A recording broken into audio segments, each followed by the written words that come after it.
بسم اللہ الرحمن الرحیم۔ میرا نام عثمان اسلم ہے اور میری ایک نشست حضرت علامہ مولانا محمد حذیفہ اشرف صاحب سے رہی، جس کے اندر میں نے ان سے کچھ اشکالات کا ذکر کیا اور انہوں نے مجھے تسلی بخش جوابات۔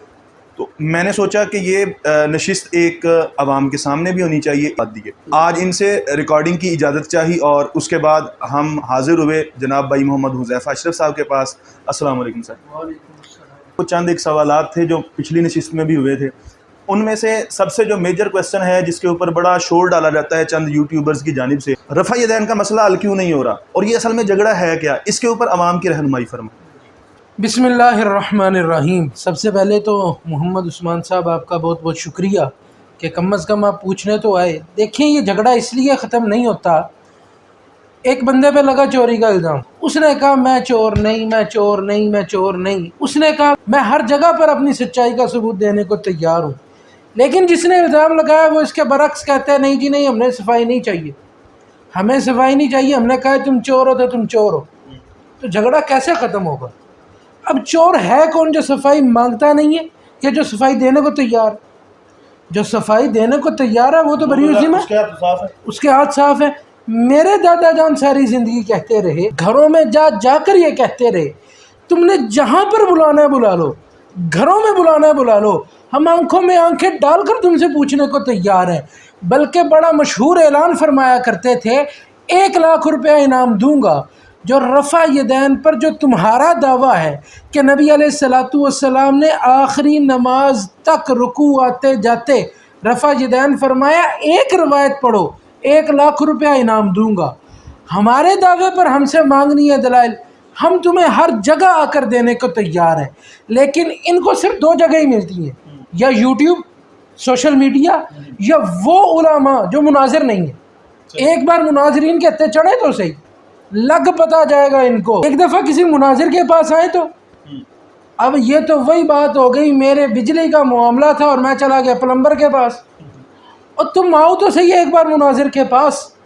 اب جب تک یہ معاملہ جھگڑا اس دن تک رہے گا جب تک یہ متانت کے ساتھ سنجیدگی کے ساتھ حل نہیں کیا جاتا۔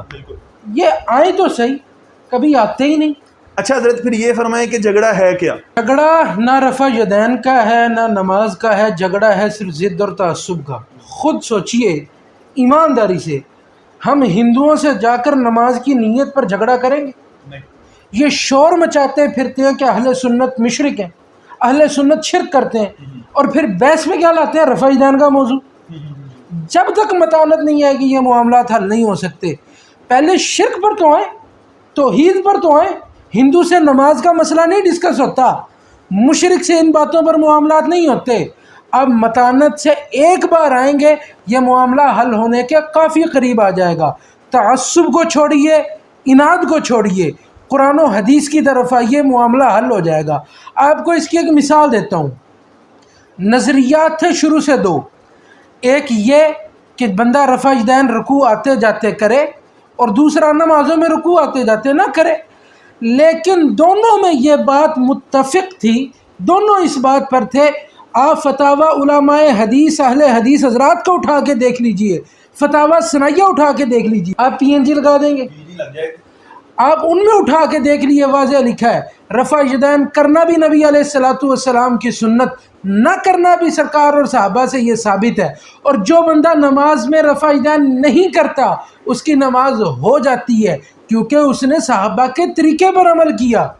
دونوں طرف بس ان کی رائے یہ تھی کہ جو بندہ کرے تو یہ افضل طریقہ ہے رفع یدین کیا جائے، ہمارا تھا کہ افضل ہے نہ کیا جائے۔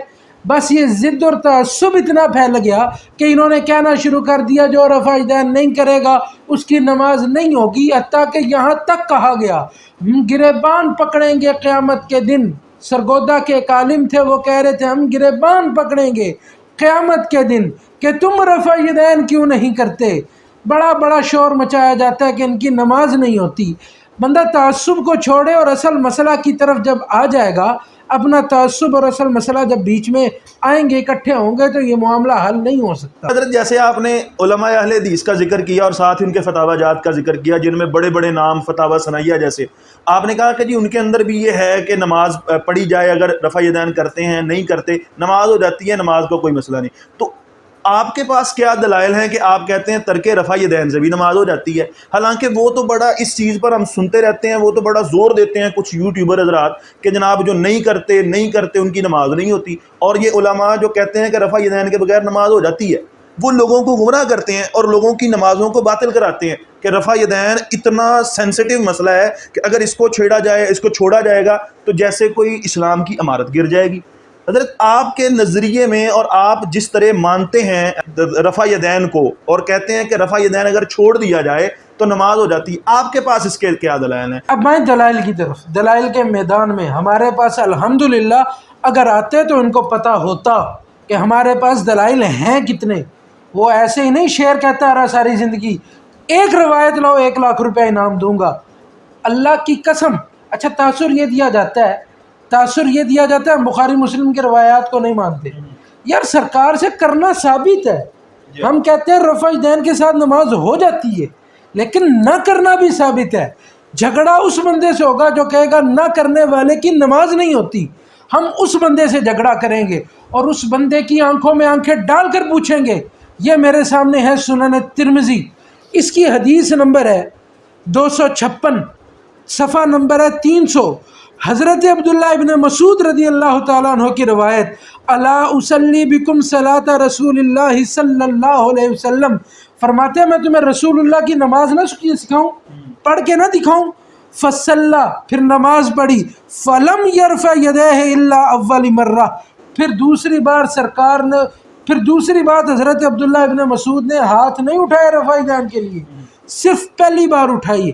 میں پوچھتا ہوں کیا حضرت عبداللہ ابن مسعود کی نماز ہوتی تھی کہ نہیں؟ کیا حضرت عبداللہ ابن مسعود کو یہی باتیں کہیں گے آپ کہتے ہیں گرے بانوں تک ہم پہنچیں گے، تو کیا صحابی رسول فقیہ امت حضرت عبداللہ ابن مسعود کے بارے میں آپ کا کیا فرمان ہوگا؟ ابھی یہاں بات نہیں ختم ہوئی، ترمذی شریف آگے سے بھی پڑھتے جائیے، فرماتے ہیں وفی الباب، اس باب کے اندر، عن البراء ابن عازب، حضرت براء ابن عازب کی حدیث بھی ہے، حدیث ابن مسعود حدیث حسن، حضرت ابن مسعود کی حدیث حسن ہے، وبہ یقول غیر واحد من اہل العلم، یہ اہل علم کا قول ہے۔ امام ترمذی فرماتے ہیں اہل علم، علماء کا یہ قول ہے، اور یہ اہل علم ہیں کون؟ آج کے اہل علم نہیں، امام ترمذی کے زمانے کے اہل علم نہیں، من اصحاب النبی، صحابہ میں سے اہل علم، ان کا یہ قول ہے، والتابعین، اور صحابہ کے شاگردوں کے، تابعین کے، وہو قول سفیان الثوری، اور یہ امام سفیان ثوری کا قول ہے، واہل الکوفہ، اور اہل کوفہ کا یہی قول ہے۔ صحابہ یہ رفع یدین نہیں فرماتے تھے۔ میں پوچھنا چاہتا ہوں صحابہ کی نماز ہوتی تھی کہ نہیں؟ کیا فتویٰ لگایا جائے گا؟ صحابہ کے بارے میں کیا کہا جائے گا؟ اچھا ماشاءاللہ حضرت آپ نے بڑی شاندار بات کی، آپ نے بالکل صحیح کہا کہ اگر یہ ساری چیزیں ہم صحابہ کے بارے میں کہیں تو پھر کیا ان کے گریبان پکڑے جا سکتے ہیں؟ کیا ان کی نمازوں پر کویسچن کیے جا سکتے ہیں؟ جیسے آپ نے حضرت براء بن عازب اور عبداللہ بن مسعود رضی اللہ تعالیٰ عنہ کی حدیث ذکر کی ہے۔ اچھا یہ جو عبداللہ بن مسعود رضی اللہ تعالیٰ عنہ کی حدیث ہے، اس پر بڑا قدغن لگایا جاتا ہے اور یہ کہا جاتا ہے کہ جناب یہ حدیث اس کے اندر مدلسین موجود ہے، اور مدلس جو ہے ان کا بالخصوص جن کا نام لیا جاتا ہے وہ سفیان ثوری ہیں۔ تو اس کے بارے میں آپ کیا کہنا چاہتے ہیں؟ بڑا سوال باندھا جاتا ہے جی سفیان ثوری ان سے ہیں، بندہ پوچھے اگر سفیان ثوری بخاری میں بھی ان کے ساتھ لگے ہوں، امام بخاری نے صحیح سمجھ کے ان کو لکھا ہے، مسلم میں لگے امام بخاری نے صحیح سمجھ کر لکھا ہے، مسلم میں امام مسلم نے سفیان ثوری کو کہ ان کو صحیح سمجھ کے لکھا ہے، تو اس کے بارے میں کیا رائے ہوگی؟ ترمذی شریف میں سفیان ثوری ان کے ساتھ لگے ہیں، امام ترمذی فرماتے ہیں میں نے اپنے استاد امام بخاری سے پوچھا، وہ کہتے ہیں یہ حدیث بالکل صحیح ہے۔ اس کے بارے میں اب کیا کہا جائے گا؟ پھر صحیح ابن حبان اٹھائیے، اس میں یہ موجود ہے، امام ابن حبان کہتے ہیں حدیث بالکل صحیح ہے۔ پھر اس سے آگے جائیے، ابن حجر عسقلانی فرماتے ہیں سفیان ثوری کا ان بالکل صحیح ہے، حدیث میں وہ صحیح کہتے ہیں اس کو۔ امام ذہبی، پھر امام حاکم، مستدرک امام حاکم میں سفیان ثوری کے ان کو قبول فرماتے ہیں اور کہتے ہیں حدیث صحیح ہے۔ امام ذہبی سفیان ثوری کی ان والی روایت کو کہتے ہیں حدیث بالکل صحیح ہے۔ یہ سارے حضرات کہاں جائیں گے؟ اور اہل حدیث حضرات کے جتنے شیوخ ہیں جن کو یہ محدث اور زمانے کا امام بخاری تک لکھتے ہیں، ناصر الدین البانی وہ اس رفع یدین کی روایت کے بارے میں کہتے ہیں یہ روایت بالکل صحیح ہے، یہ جو بھی آپ نے ابن مسعود جی یہ روایت صحیح ہے، اور سفیان ثوری کے ان کو قبول فرماتے ہیں۔ اچھا اور پھر اس سے آگے شعیب ارناؤت عرب دنیا کا یہ محقق، اس نے مسند امام احمد پر کام کیا، صحیح، احمد شاکر یہ بھی عرب دنیا کا محقق اور نجدی مکتبہ فکر کا، وہ دونوں اس روایت کے بارے میں کہتے ہیں حدیث صحیح ہے۔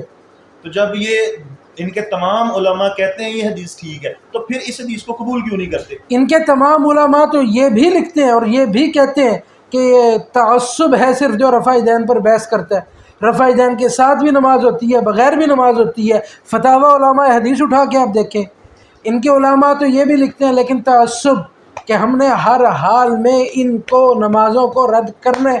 آپ کو ایک مزے کی بات بتاؤں، تعصب اتنا ہے، میرے دادا جان امام المناظرین سے ایک دفعہ مناظرہ ہوا سانگلہ ہل میں فاتحہ خلف الامام کے موضوع پر۔ صحیح، دادا جان نے سب سے پہلے جب مناظرے کی تاریخ لینے آئے ان سے پوچھے ہوئے مشرکوں سے فاتحہ پر مناظرے نہیں ہوتے، ہندوؤں پر اس بات پر مناظرے نہیں ہوتے، پہلے ہندوؤں پر توحید پر ہوتے ہیں، ظاہر سی بات ہے تم پہلے شرک پر کرو، پہلے ان کا ایمان ثابت کیا جائے گا اس کے بعد اگلی بات ہوگی۔ بعد میں نماز کی بات ہوگی۔ کبھی ہندوؤں سے بھی تم نے ہاتھ کام باندھنے اس پر بحث کی ہے؟ اس کا مطلب ہے یہ ایک طرف تو مشرک کی رٹ لگاتے ہیں، دوسری طرف اہل ایمان سمجھ کے پھر ان موضوعات پہ بحث کرتے ہیں۔ پھر مزے کی بات وہ لکھ کر دے کے گئے تھے ہم آپ کو مشرک نہیں سمجھتے، آپ ہم پہ مناظرہ کیجیے۔ اللہ، یہ بھی ہوا تھا۔ اصل میں ان کا اپنا دعویٰ کھوکھلا ان کو معلوم ہوتا ہے، اچھا اس پر بات نہیں کر سکتے، تو صرف تعصب کی انتہا یہ ہے کہ رفع دین کے موضوع کو بنایا جاتا ہے۔ اس کا مطلب ہے کہ اپنی تقریریں چمکانے کے لیے یہ سارا پروپیگنڈا عوام کے سامنے کیا جاتا ہے۔ جی اب اس سے آگے چلیے، یہ تو تھے حضرت صحابہ کے اقوال نقل کیے، اب اس سے آگے چلیے مسلم شریف جس کی صحت پر کسی کو شک نہیں، جی سارے کہتے ہیں صحیح ہے، اگرچہ کچھ اس سے اختلاف کرتے ہیں لیکن سب کہتے ہیں کہ مسلم صحیح ترین کتابوں میں ہے۔ اس میں سرکار علیہ الصلوۃ والسلام کا ارشاد موجود ہے، مالی اراکم رافی ایدیکم کانہا اذناب خیل شمس اسکنوا فی الصلاۃ، میں کیا دیکھ رہا ہوں تم لوگوں کو نماز میں کیوں ہاتھ اٹھاتے ہو، یہ شرارتی گھوڑے کی طرح جس طرح وہ دم ملاتا ہے، اسکنوا فی الصلاۃ، نماز میں سکون اختیار کرو۔ اب یہ نبی علیہ الصلوۃ والسلام کا فرمان ہے، کیا سرکار علیہ الصلوۃ والسلام کے فرمان پر عمل کر کے صحابہ کی اور ہماری نماز ہوتی تھی کہ نہیں؟ دو لفظی بات کا جواب دے دی۔ ظاہر سی بات ہے اگر صحابہ کا وہ طرز عمل ہے اور سرکار علیہ الصلوۃ والسلام کی اتنی شاندار اور اتنی کلیئر کٹ روایت موجود ہے تو پھر اس روایت پر بھی کچھ لوگ شرارت کرتے ہیں اور کہتے ہیں جی کہ یہ حنفی حضرات، بریلوی حضرات، خاص طور پہ حنفی حضرات، یہ حضرات یہ کہتے ہیں کہ جناب یہ شریر گھوڑوں کی طرح ہمیں مثال دیتے، شریر گھوڑوں کی طرح مثال دیتے ہیں، تو پھر وہ کہتے ہیں کہ جو صحابہ یہ کرتے تھے ان کے اوپر بھی آپ یہی بات کریں گے؟ سوال میں آپ کا ذرا پکا کر دوں، سوال یہ ہوتا ہے کیا نبی علیہ الصلوۃ والسلام کی سنت تم بھی مانتے ہو رفع دین کرنا ہے، نہ کرنا بھی تم مانتے ہو، تو کیا سرکار نے اپنی سنت کو شریر گھوڑوں جیسا کہا؟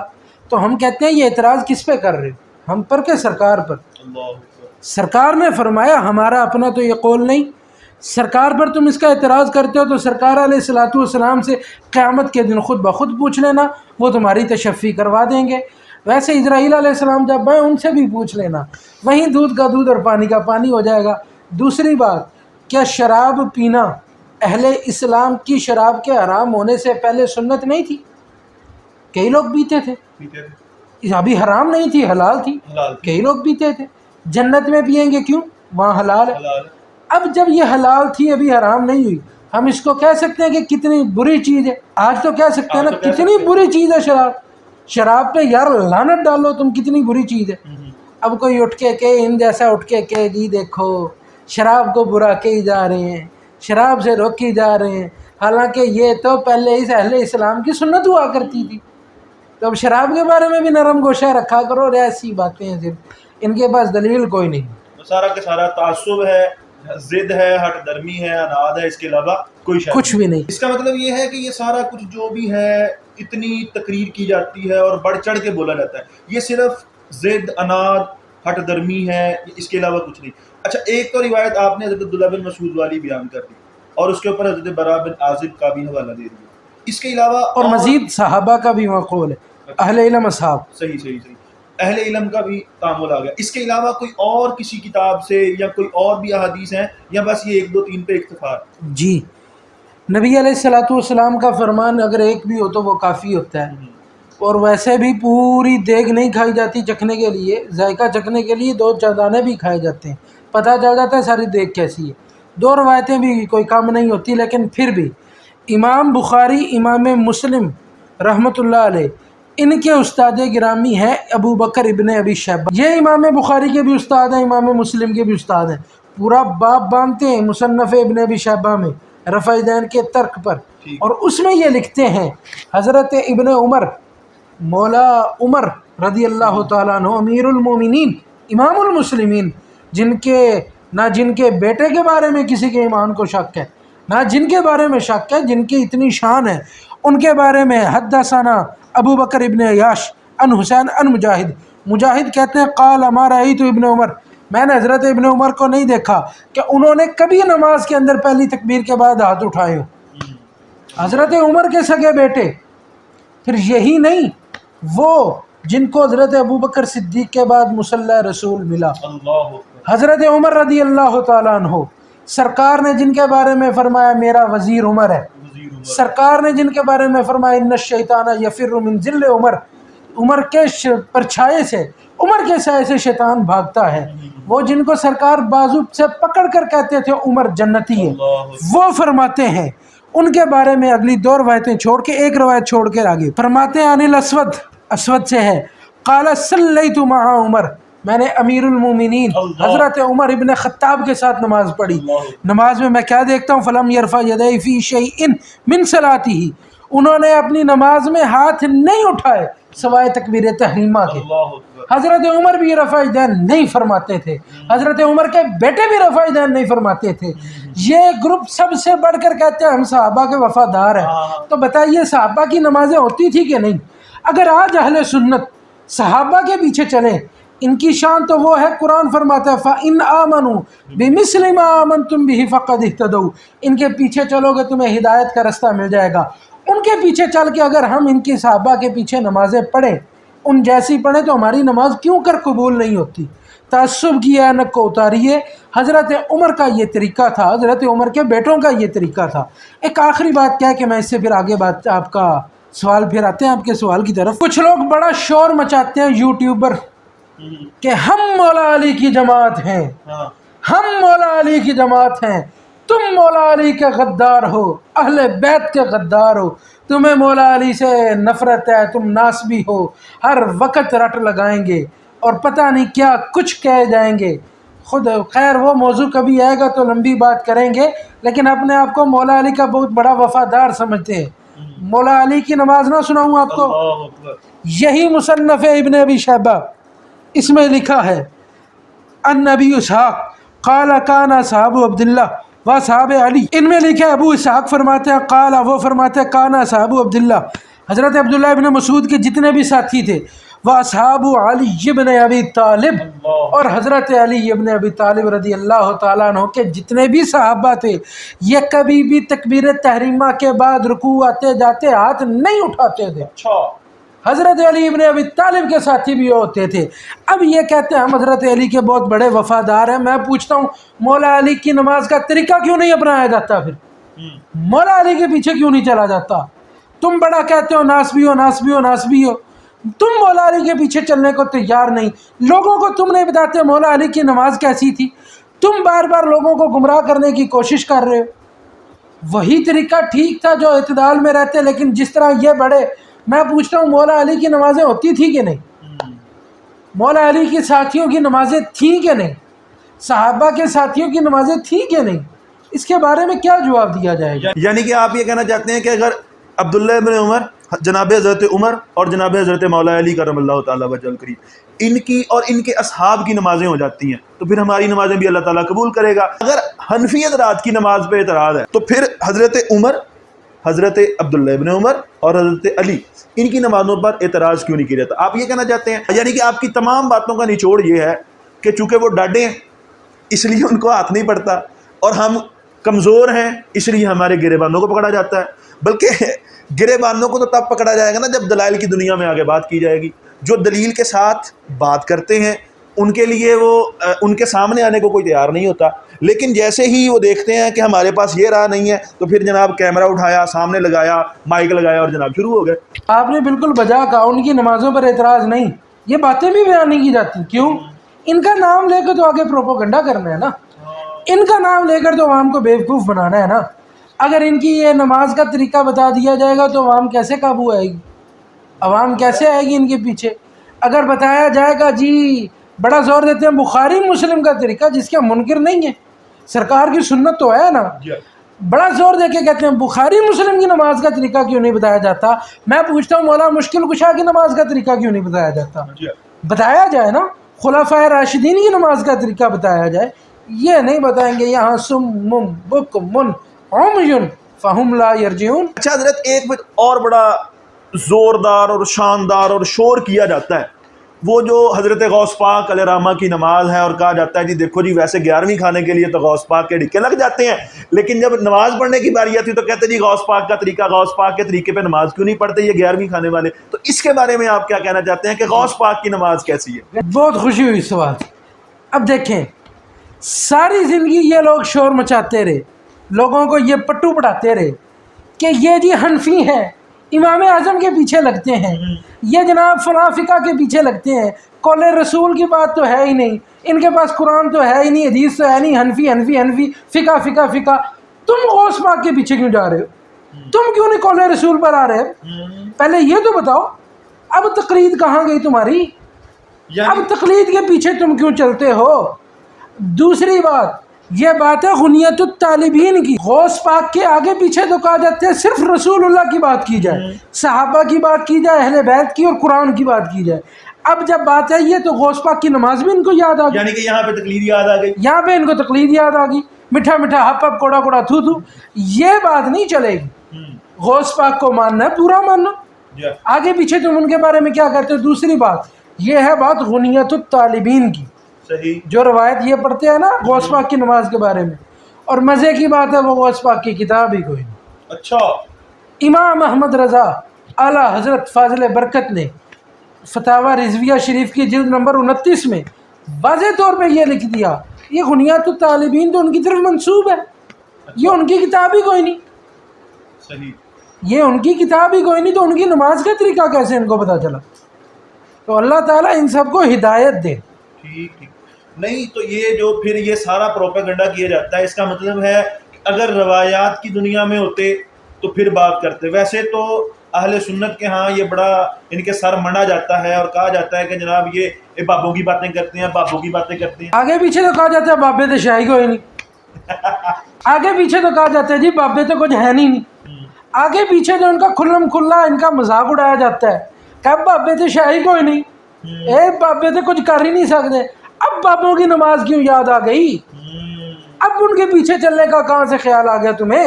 صحیح صحیح، صرف عوام کو پٹو بڑھانا چاہتے ہو۔ روایات کی دنیا میں آؤ، آنکھوں میں آنکھیں ڈال کر بات کرو، تمہیں پتہ چلے نبی علیہ السلام کی نماز کیا تھی، صحابہ کی نماز کیا تھی۔ جی تو حضرت آپ سے باتیں کر کے جو بات معلوم ہوئی ہے، اور یہ جو بھی آپ کا ٹائم لیا گیا ہے، یعنی کہ کہا جا سکتا ہے اس ساری بات چیت کا خلاصہ صرف اتنا ہے کہ اگر دلائل کی دنیا میں بات کی جائے تو یہ مسئلہ حل ہو جائے گا۔ اور ایک سوال اینڈ پہ میں اور کرنا چاہتا ہوں، آپ یہ بتائیں گے کہ رفع یدین فرض ہے یا رفع یدین کو واجب ہے کہ جس کو چھوڑنے سے نماز جاتی رہتی ہے؟ یہ فروعی مسئلہ ہے یا کوئی بہت سخت مسئلہ ہے؟ جیسے نماز کے اندر اگر فرائض چھوڑے جائیں تو نماز جاتی رہتی ہے، واجبات رہ جائیں تو سجدہ سہو کرنا پڑتا ہے۔ اگر تو یہ اس کیٹیگری کی چیز ہے تو پھر تو اس کے اوپر کھل کے کہا جا سکتا ہے کہ بھئی جو حضرات رفع یدین کرنے کا نہیں کہتے ان کو یا تو وہ کرنا چاہیے، سجدہ سہو کرنا چاہیے، یا وہ اپنی نمازیں دہرائیں۔